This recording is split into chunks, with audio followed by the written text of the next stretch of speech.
네, 뉴욕 월스트리트는 지금 어디에 관심이 쏠려 있을까요? 월간 시각을 통해서 투자 아이디어 얻어보도록 하겠습니다. 첫 번째 주제부터 확인해 보겠습니다. 자, 오늘 유럽 쪽에서 여러 가지 이야기들이 좀 불거졌습니다. 이러면서 유럽 시장이 특히 오늘 좀 불안한 모습이었는데 먼저 영국 쪽을 좀 확인해 봐야겠습니다. 테레사 메이 영국 총리가 브렉시트 합의안에 대한 의회 표결을 하루 앞둔 상황이었는데 갑자기 이것을 무기한 연기하겠다라고 밝혔습니다. 이러면서 메이 총리가 합의안의 주요 많은 쟁점에 대한 넓은 지지가 있다는 점, 긍정적인 면도 분명히 있지만 북아일랜드 문제에 대해서 광범위하고 깊은 우려가 있다라고 하면서 이런 것들이 좀 걱정된다라고 하는 이야기가 나왔습니다. 이러면서 영국 정부 쪽에서는 브렉시트 합의안이 의회를 통과하지 못할 것이다라는 전망이 커지고 있는 것을 좀 확인한 것 같습니다. 자, 이러면서 이번 주 후반에 EU 정상회의에서 추가 협상을 좀 벌이면서 조금 수정안을 가져온 다음 그다음 다시 의회 표결을 시도할 것으로 보이는데 자, 문제는 영국 내부의 반발도 큰 상황인데 EU 쪽에서도 추가 협상은 없다는 입장이어서 영국 정부가 현재 진퇴양난의 입장에 처해 있는 상황입니다. 자, 이러면서 메이 총리의 연설이 진행되면서 이런 소식을 알렸는데 메이 총리의 연설이 진행되는 동안 영국 파운드와의 낙폭이 커지고 금융시장의 불안이 보이기 시작했습니다. 파운드 달러 환율이 2017년 4월 이후에 최저치를 기록하는 모습인데요. 영국의 브렉시트 이야기, 끝나지 않는 이야기가 계속 이어지고 있는 상황입니다. 과연 어떻게 결론이 내질지 아니면 불확실성이 좀 사라질지 관심을 계속 가질 수밖에 없는 상황입니다.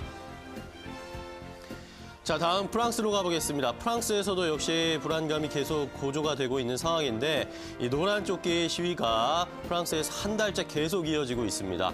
프랑스의 내부에서도 불안감이 좀 커지고 있는데 오늘 일단 마크롱 프랑스 대통령이 대국민 담화를 내놨습니다.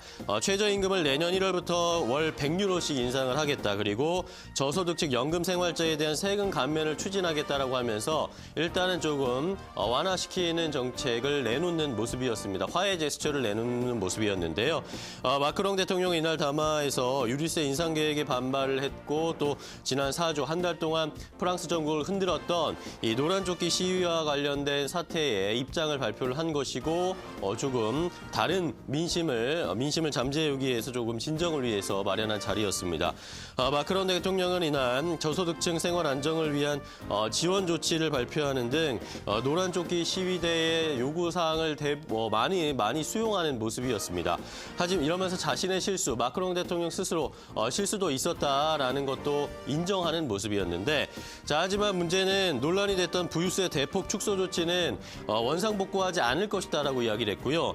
마크롱 대통령이 추진하고 있는 개혁 정책에 대해서도 뉴턴은 없다, 다시 돌아가는 일은 없을 것이다라고 이야기하면서 이런 것들이 과연 노란조끼 시위대의 요구와 맞아떨어지는 것인지 시장에서는 좀 의구심을 나타내고 있습니다. 과연 시위가 좀 잦아들 수 있을지 마크롱 대통령의 이번 담화 어떻게 평가할 수 있을지도 시장에서는 관심이 큰 상황입니다.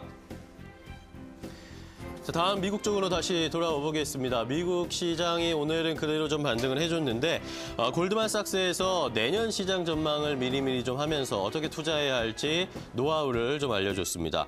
골드만삭스의 데이빗 코스틴 투자 전략가가 내년 위험과 비교하면 가장 높은 수익률을 안겨줄 주식들은 올해 시장에서 좋지 않은 모습을 보여주는 그런 섹터나 종목이 될 것이다 라고 이야기했는데요.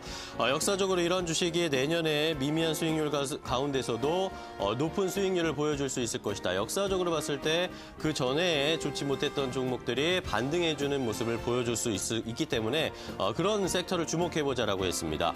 이러면서 내년을 예상을 해보면 위험조정 미국 주식 투자 수익률이 좀 낮을 것이다라고 예상을 했고 S&P 500의 절대 수익률은 완만하지만 위험이 높기 때문에 이런 현상들이 나타날 것이다라고 평가했고요. 골드만삭스는 이제 경기 사이클 후반의 압력을 견뎌내는 가장 좋은 위치에 있는 그런 업종 종목들을 살펴봐야 된다라고 했고 대차 대조표가 강하고 안정적인 매출 보이고 또 세후 이익이 좋은 기업들이 그런 대상이 될 것이다라고 하면서 에너지 섹터와 금융 섹터를 좀 주목해보자라고 지적을 했습니다. 이 두 업종이 올해 시장의 수익률을 밑도는 상황이었는데 과연 내년에는 반등해주면서 좋은 수익을 보여줄 수 있을지 관심이 모아지고 있습니다.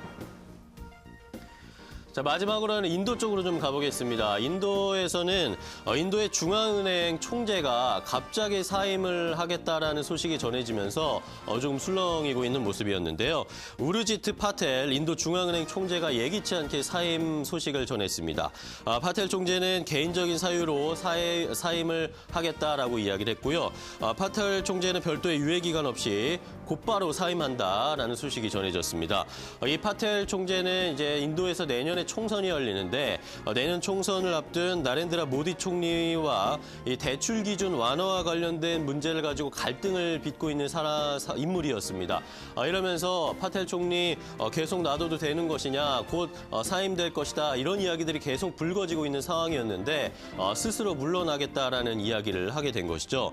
자, 이러면서 인도 시장에서 달러 인도 루피 환율이 조금 역시 불안한 모습이었습니다. 최근에 좋지 못한 모습을 보여주고 있는 상황이 이어지고 있고요. 외신들은 이렇게 좀 평가를 했습니다. 중앙은행의 독립선 훼손 우려가 여기저기서 좀 번지고 있다. 인도에서도 이런 모습이 나타나고 있어서 조금 우려스럽다라는 이야기들이 나오고 있는데 과연 중앙은행의 이런 움직임들 어떻게 해석해야 하는지 잘 체크해 보셔야 할 것 같습니다. 월간 시가 함께 확인해 봤습니다.